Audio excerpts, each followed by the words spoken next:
Are you really going to use all these whetstones on your sword? And how much reinforcing tape does that hilt need? Better to be too well prepared than found wanting in a pinch, particularly with the future as uncertain as it is. I would expect my father is already aware of what happened here in Nordia. Knowing him, he's probably already preparing to retaliate. Maybe you're right, especially with him working on a soldat like bees for his own personal use. Which is why we prepare ourselves as best we can for whatever lies ahead.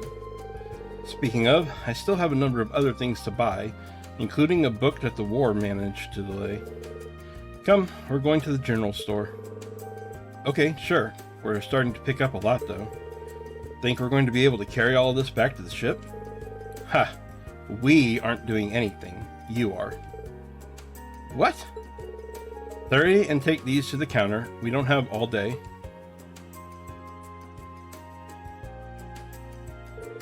I think my arms are starting to go dead. I know Eustace is a noble, but technically so is Rean, and this is very out of Eustace's character to, like, make me wait on him. How'd you end up getting me to carry all this for you? I mean, I guess I could have said no, but still. Come now. You wouldn't make me waste my strength on such a heavy load, would you? Besides, given all the time you spent assisting the student council, I'd imagine you're used to menial tasks like this. Just pretend I'm Toa. I doubt you'd ever give her any guff, no? There's a mental image I was not prepared for. Better that than leaving your mind free to focus on burdens you need not shoulder. Come along now.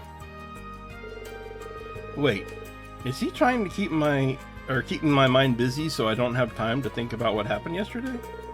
Huh, that's really nice of him, in a cold, off-putting, useless sort of way. But even so, I'm grateful. Reinvigorated by Eustace's awkward show of kindness, Rean carried his baggage from shop to shop without a single word of complaint. The two spent a long time in each shop they visited, scanning the shelves and putting more and more into poor Rean's pile. While the experience was exhausting, it did indeed take his mind off of his worries. Ugh, I get what he's trying to do, but I don't know how much more of this my arms can take. Come on, Eustace. You can at least take something. Anything. Eustace? Something in that magazine catch your eye? What is that? It's not the Imperial Chronicle. Look for yourself. The Noble Alliance marches to victory. The glorious Noble Alliance, led by Duke Cayenne and Chief of Staff Rufus Alberea, continues their victorious streak. Their quest to carry the country into a new, brighter future feels all the more complete with each new success. And it should only be a matter of time before the foolish Imperial Army is eradicated once and for all. Well, this is quite the article. Not exactly going for the unbiased approach, are they?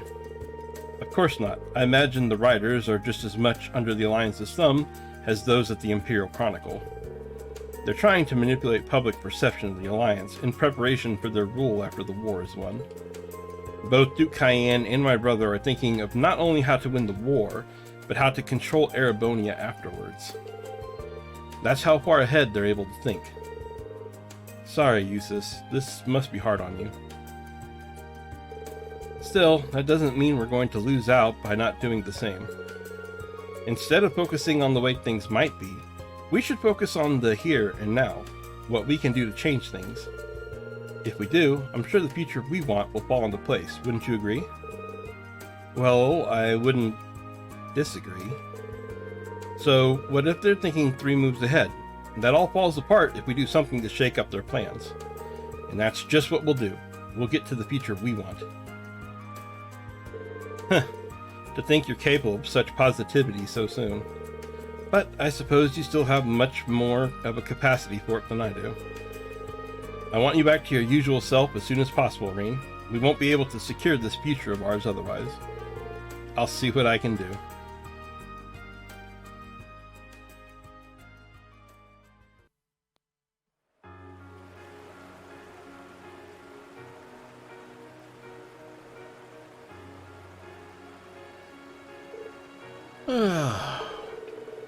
It feels like ages since I just put my cares to the side for a while and cast out a line like this.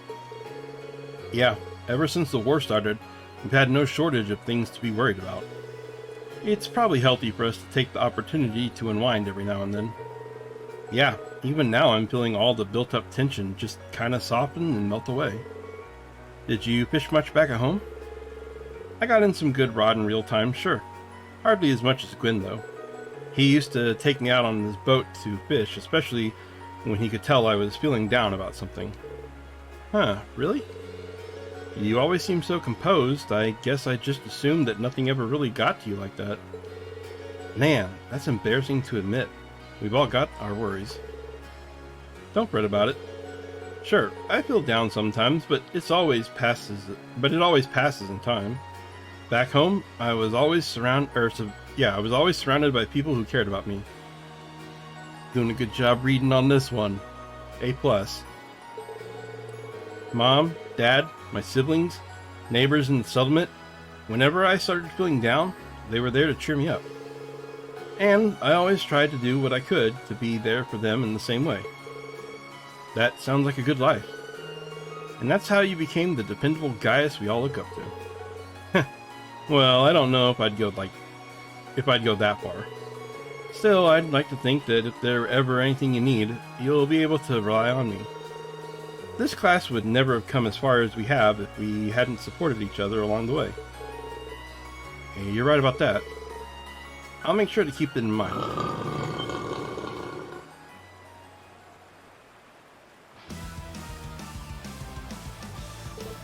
Monsters. Damn, we might have noticed them earlier if we'd been paying more attention. This reminds me of back when I rescued Lieutenant General Vander a year ago. But at least that time I had a horse. Well, this time you've got me, and I may not be as good as a horse, but Eustace turned me into a pack mule earlier, and that's in the same classification, so I should work. True, together we can take them. Drawing their weapons, Rean and Gaius fought valiantly against the horde of monsters. And despite being vastly outnumbered, they triumphed by making the most of each other's strengths in combat.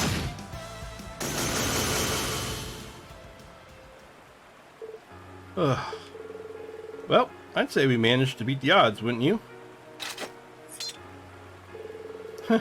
See, you are dependable, just like I said. It takes two to cover each other's backs. And whenever you need me, I'll have yours. Likewise.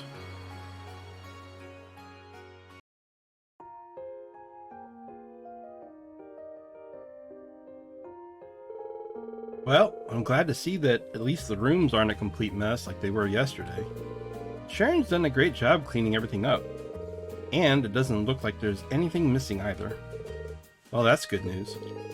As much as I feel bad criticizing Angelica's uncle, Heidel Ragnar must be an absolute slob. You'd think as a noble he'd at least pay a little more mind to cleanliness. I feel sorry for his housekeeping staff. It's probably more than being a noble. He thought he could get away with never having to clean anything. Imprisoning your mother seemed to have inflated his ego. You're probably right. Suddenly having power over someone he was never able to stand against must have been a real treat. Either way, we're almost finished up here, so... What is it? Oh, I just noticed something sticking out slightly from between two of these books. Huh? This is... It's a photograph of you as a little girl. And that looks like your mother, which would mean... Yeah, that's my father. Why is this hidden away on her desk, though? Maybe she pulled it out to look at every now and then while she was working, but didn't want anyone to know. Honestly, I'm surprised too, but here it is. I don't think there's any doubt that it's important to her. I guess you're right. Elisa put the photograph back where she'd found it, and the two of them finished checking the rest of the rooms. Once their work was done, they treated themselves to a well-deserved rest.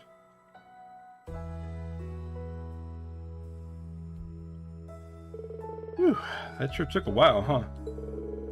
I can only imagine how much of a task that would have been if you had to do it all by yourself. Truth be told, I probably would have given up partway in and just left the rest to Sharon. Thank you so much, Rean. For what? Helping out? Well, sure, but while finding that photo earlier might have just been a coincidence, I doubt I would have looked around in Mother's room if you hadn't been there. And I hadn't, and if I hadn't, I never would have discovered that or realized that maybe somewhere deep down she really does care. I think you would have, even if not today, you'd realize it eventually. She's your mother after all. The two of you will always have the connection as family, like it or not. I think the day will come when you two understand how much you care for each other, with or without a photo to show. I'd like to think so, at least. Talking with you like this reminds me of when we had our field study here. We had a little heart-to-heart about Mother back then, didn't we? In this same room? It was this room, actually. There's a lot I'm really thankful to you for, though. I wouldn't have been able to free Mother or the city on my own. And this is hardly the first time you've supported me or helped me accomplish something when I needed it most. So, for all the times I was too stubborn to say it, thank you, Rean. I hope I'll get the chance to repay you for this someday. For everything. Repay me? Well, anyway, thanks for all your help today. I'm gonna go now. See you later. Oh, right. I'm not sure what that was all about, but I guess I'd better get ready to head out too.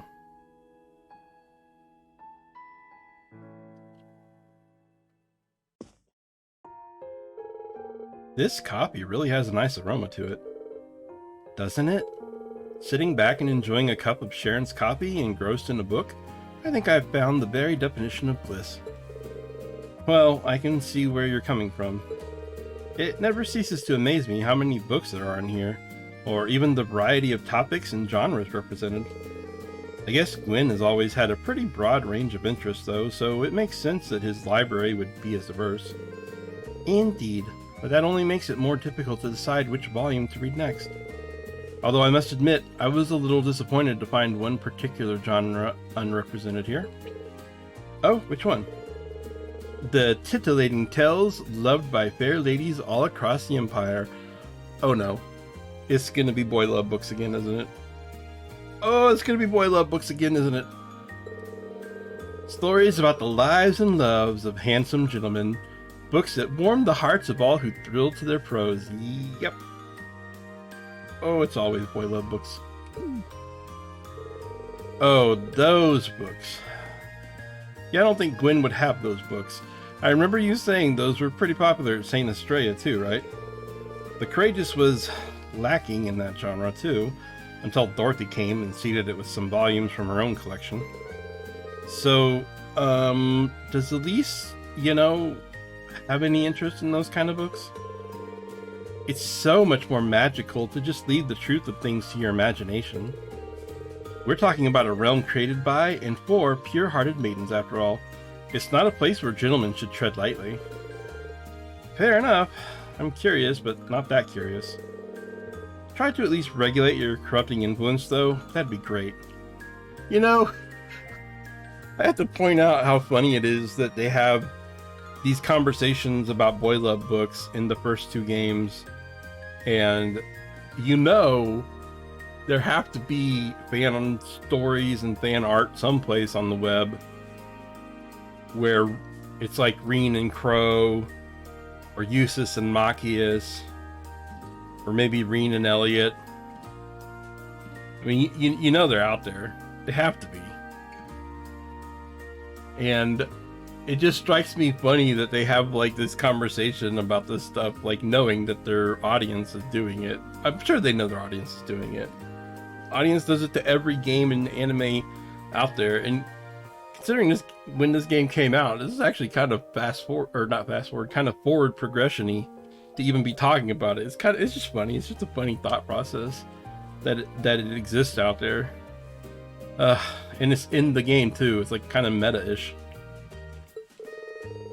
If that's truly what you wish, I suppose I ought to respect your wishes.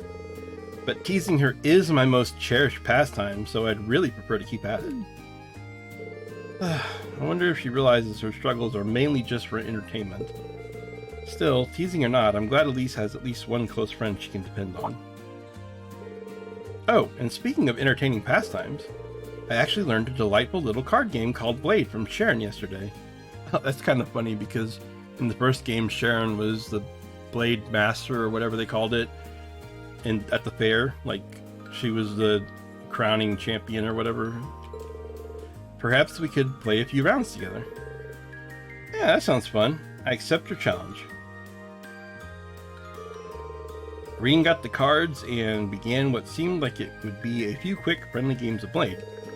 As they played, things unexpectedly ended up getting fairly heated, and Alphen convinced Rean to play games of Strip Blade, to which, fortunately, Rean won. Wait, what?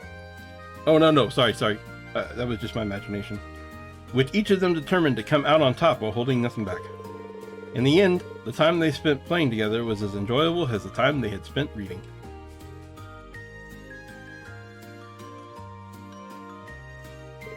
This really is quite an amusing little game.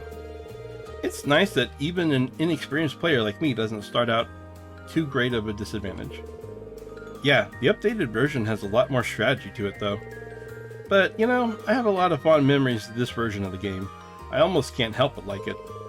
In fact, Crow is the one who gave me my very first deck of Blade cards. Oh, really? It was sad to see the two of you fighting each other, especially after all you've been through together. What is it that forced you two to fight like this?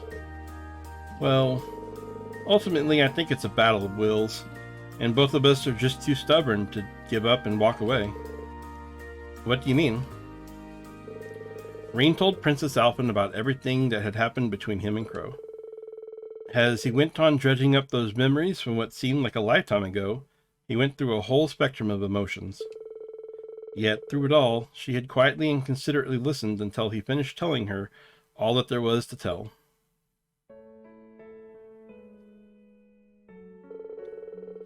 You could think of it as a high-stakes game of Blade, Crow on one side and me on the other. Neither of us are willing to compromise on the things that make us who we are, our beliefs, our past, our friends.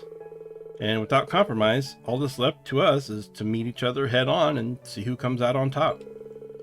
I just hope that while we're doing that, we'll discover where life will lead us and what to do with ourselves after this is over. I see. Boys will be boys, I suppose. But hearing you describe it, I almost envy Crow's position. Huh? Why's that? Oh, I just meant Elise would probably think that if she were here now. Envying Crow, I mean. After all, it's almost like fate is pushing you and Crow together. It fills my imagination with thoughts about boy love books that I'm sure my fans are writing right now. Just a word to the wise. Guys aren't too hot about being paired up with their male friends when they don't lean that way. Well, like it or not, I consider myself someone fully invested in this little battle of wills now. So I intend to stay with you and see how it all pans out. You're more than welcome to come along for the ride, Your Highness, wherever it may take us.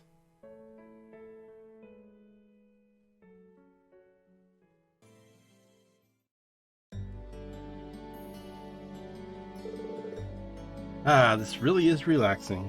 You know, I just spent a short bit of time with the Princess Alphen talking about boy love books while drinking coffee, so I thought, what would be better than to come down here and have some tea with you two lovely ladies, and Angelica, who likes to, shall we say, flirt with all of the ladies. It's just like, seems like the natural progression of things. The tea here is nice for a working class diner, isn't it? I've always been fond of this place. Always used to sneak out of the mansion for some booze, to relax like a sweet and innocent young maiden. Angie, you aren't supposed to be drinking alcohol. Forgive me, my dear. Still, it feels like it's been ages since we were last able to sit and talk like this. Settling things with my father paid off. It really has been too long. Yeah, it has. Hold on, your hair's looking a little disheveled, Toa. What? Is it? Well, it makes sense that it might, I guess. Ever since I started wearing the captain's hat, I haven't been paying much attention. That won't do at all. Your hair's so long and beautiful. You need to take better care of it. I know, why don't I comb it for you? Oh, would you? It's been so long since you last did it, I kinda miss it. They're so close, it's adorable. There's probably fanfiction of these two too. Or, yeah, fanfiction. That should do the trick.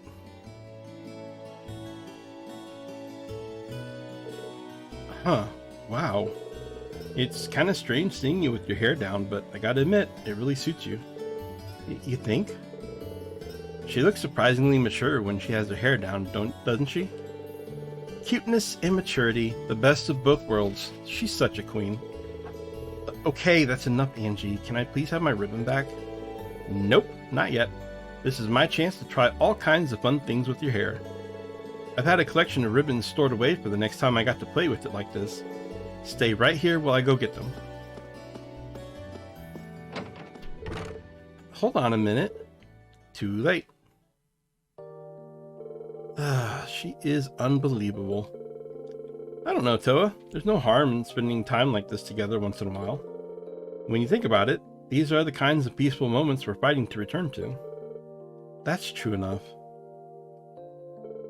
Angie and I were recently talking about how things would have been if the war hadn't started. If we were still at the academy, our time there would have been rapidly coming to an end. We're second years, so this is the time we really need to be thinking about what to do after graduation. Oh yeah. Have you been able to give any thought to that? Yeah, I'm okay. I'm fortunate enough to have received offers from all kinds of organizations and ministries. George has gotten them from research facilities and institutes all across the country. And Angie seems to have a lot on her mind about what to do too, what with her family and all. I've got my work cut out for me if I hope to be in as good of a position as you guys when I graduate. You are still a first year, so I wouldn't sweat it if I were you. You've still got plenty of time. To tell you the truth though, I think the war has made all of us more unsure of what to do. Even assuming that when it does end, we're able to go back to our lives like they were before, I feel we have a duty to think about this country's future. Just picking some career off a list isn't good enough. I'm amazed you're thinking on such a grand scale. Personally, I feel like I've got my hands full just thinking about my own future. I really can't compare. That's not true at all. I think it's only because of you that we're able to see things like this. Sorry? Well, your class is a source of hope to all of us. It's only because we've got the hope that we can believe in that we can even think of what to do when the war's over. As long as you're out there fighting to bring it to an end, we can all believe that end will really come. So let's keep fighting together, okay?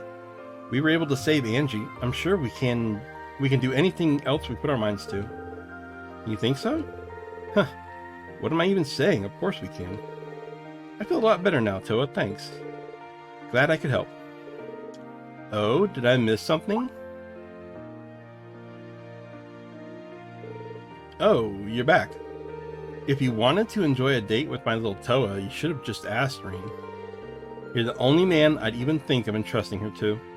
I would have helped set things up nice and smooth. What are you talking about, Angie? I'm trying to fix this.